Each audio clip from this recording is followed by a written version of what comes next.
Greetings and welcome back to another episode of the Daily Run, and today we're playing as Judas. And this run was peculiar because I really like runs that start out maybe not so strong, but with combination of items they actually turn out pretty well. And definitely the star of the show was the Epiphora. And Epiphora is an item that not a lot of people like, and understand why. When you pick it up it seems very lackluster, and essentially what it does is the longer you shoot in the same direction, with time your tear rate increases. And that effect is actually, or it might seem that it's very negligible, because it takes like 5 to 10 seconds for that range to actually cap out before you start noticing any real change.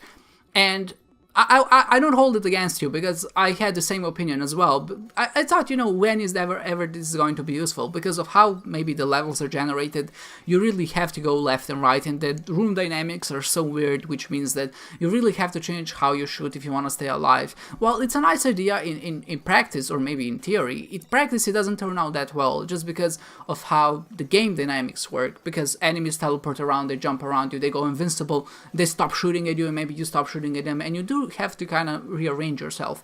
But upon maybe further consideration, or maybe after this run, I came upon the conclusion that Epiphora is actually a really good item. And that might seem a bit weird, but let me explain. Why I think it's a good item early on. First of all, I really value tear modifiers. I really like whenever you can actually cap out your tear cap and actually start shooting really fast, especially with Judas, because your damage is already inherently high. Picking up this item early just allows you to really blast through the enemies and bosses, especially bosses, because those devil deals are...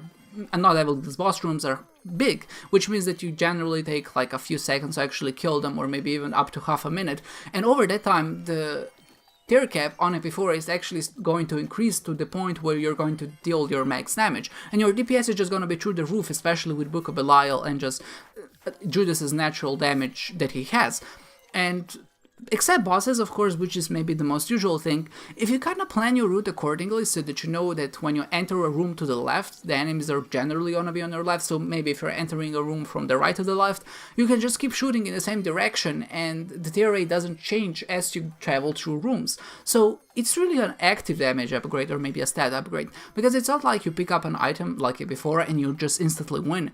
But you have to be aware of when you pick it up and how to use it, because traversing through rooms actually becomes much more important if you actually want to kind of maximize the tear cap or the DPS that this item provides. And what's even great about this item is that it goes through your normal tear cap. Your normal tear cap or tear delay is around 5. Not around 5, but exactly 5. And when you pick up certain tear upgrades, you can go below that. But Epiphora is one of those items that does allow you to break that cap, and it just becomes so incredibly useful. Let's say that you pick up 2 or 3 tear upgrades which put you at the cap at 5.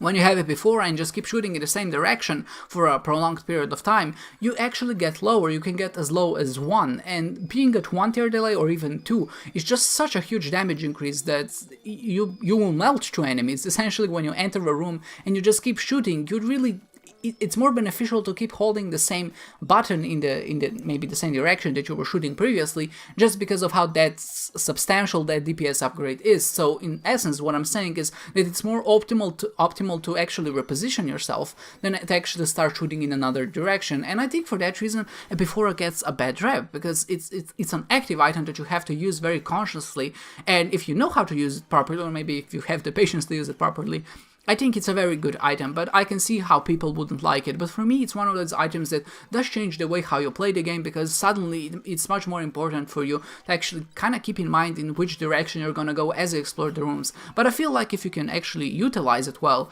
especially on large boss rooms and just maybe harsh fights or boss rushes, because usually those last a long time and you can actually capitalize on the Epiphora effect, it's a very good item. And I would certainly put it past what I said before, that I think it's a bad item. Maybe it's not a perfect item, it's probably not the best item in the game, it's definitely not the best item in the game, but I would say with certain other synergies, like in this case Evil Eye, because that even further increases your tear cap, it's a really solid item, and it carried this run. Maybe not carried it, but it definitely did a huge number on it.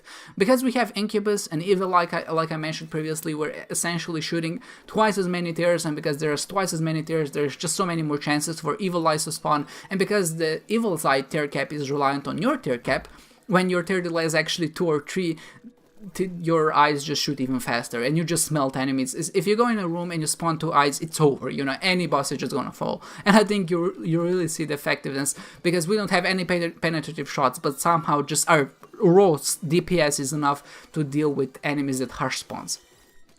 Besides the Epiphora and maybe this little rant that I had going on, we had another interesting decision, and this is something that I don't think I've talked about so far. Maybe I did, but a long time ago. Definitely not recently, but essentially we had an option to pick up Chaos in the shop, I think on the second floor. And oftentimes, people love Chaos, and I love Chaos as well. It's a very neat idea for an item. What it does is it randomizes the item pools, so that means you can find Devil Deal items in shops or treasure rooms, or you can find shop items in Devil Deals.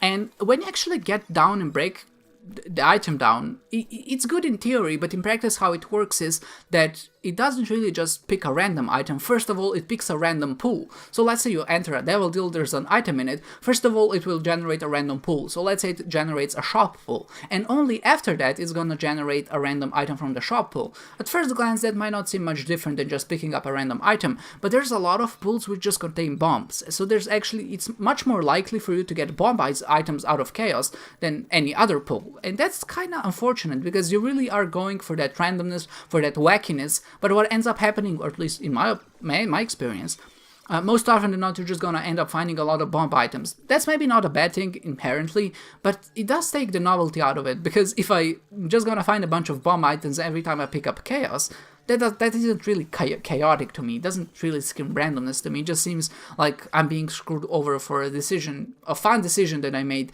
and I'm being punished unjustly for it. And for that reason, I don't really like Chaos as a concept, or maybe just of how it works. But other things that you kind of have to be aware of, even if it did randomize everything like I mentioned previously, and even how it is now, it really dilutes the pool, and usually what you're gunning for is good Devil Deals, because Devil Deals usually carry your run. I was in that position with 4 red hearts on the second floor, and usually you never want to be at a high heart rate, because that essentially negates you going to the boss trap rooms, and boss trap rooms are actually worth a lot of points. And because you're not able to visit them, what you're looking for is either a way to damage yourself so you can get to 1 heart or maybe half a heart or 0 hearts, or find a way to actually trade those hearts away and give them to the Devil Deal. And when you take Chaos, you actually dilute the pool and make the overall items in the Devil Deal worse. So what you're doing is knowingly taking Chaos, knowing that you're gonna have less score overall on your run, or maybe on the average run.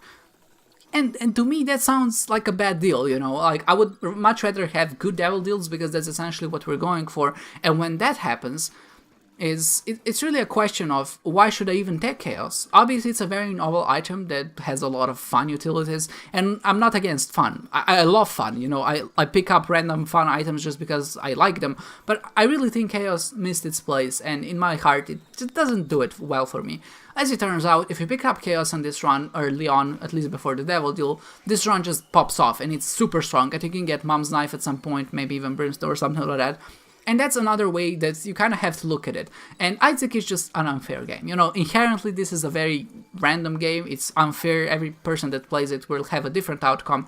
And necessarily, even if I make the right decision, in this case, let's say the right decision was not picking up Chaos, if you pick up Chaos, you're gonna be rewarded, at least in today's daily. I think on the average case, not picking up Chaos is gonna be a better outcome, but there will certainly be dailies where picking up Chaos is a better option.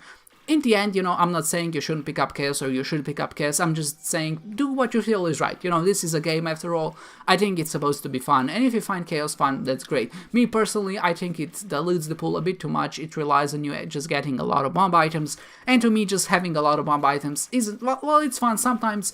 I won't pick it up every time it shows up. Maybe I'll pick it up a few times, maybe if I feel it deems fit, or maybe if I have a bunch of coins which I can spend in the shop, and maybe with restock, Chaos is great. But in the general case, I think I'll avoid Chaos, at least for the time being, until maybe the option is presented to me in a nice, fun manner, and then when I'll pick it up. That was maybe a bit of a convoluted sentence, but nevertheless, this run is actually going to an end, and this is a run that goes to Mega Satan. I didn't pick up Chaos. What I decided to buy was the jar, and as you know, the jar allows you to break the game, and essentially what happens is every time you pick up a heart and store it in a jar, you get points, but when you actually drop the hearts on the ground, you don't lose any points.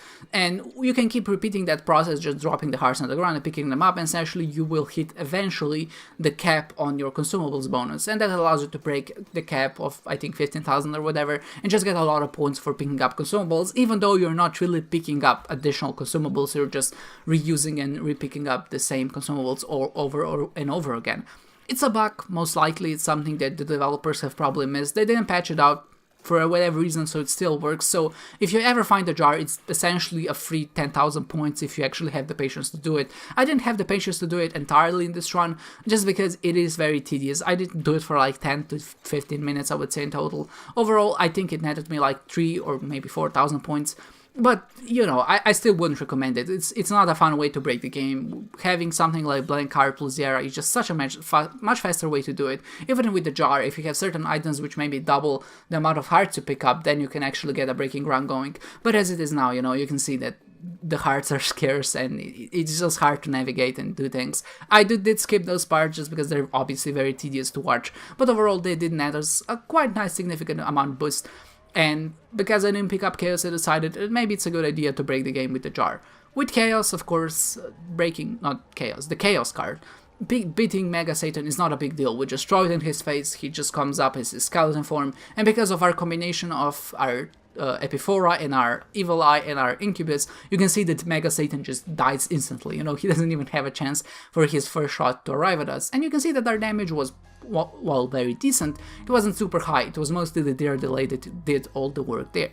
Overall, this was a pretty good run, you know, 108th in the rank score is pretty good. I think on Gridbite I'm like 50th, which is something that's great, even though my ear is still ringing like crazy and it's very hard to focus when I'm actually playing and recording. I hope that I did a good job this time. My damage penalty was through the roof, but because we did break the game with the jar, you can see that our Shrek bonus was 13,000. If I had a patient, I could probably get that Shrek bonus to like 14,000, I would say, so maybe an additional 2,000 points in total. And if I was just a bit more careful and if I did play a bit faster, because I do tend to play slow, we would catch boss rush and our score would be just much greater. Overall, a run took us an hour and I'm just glad it was over at that point, you know. When a run takes an hour, you're just happy that it's over, and I'm glad, you know. It was a decent run, it was a fun run, definitely some shenanigans going on, but overall a very interesting synergetic run. Something that you look forward to on every Isaac Daily, just finding items which work well together, and I think this fits the bill. I hope you enjoyed this one, guys, and I hope to see you next time.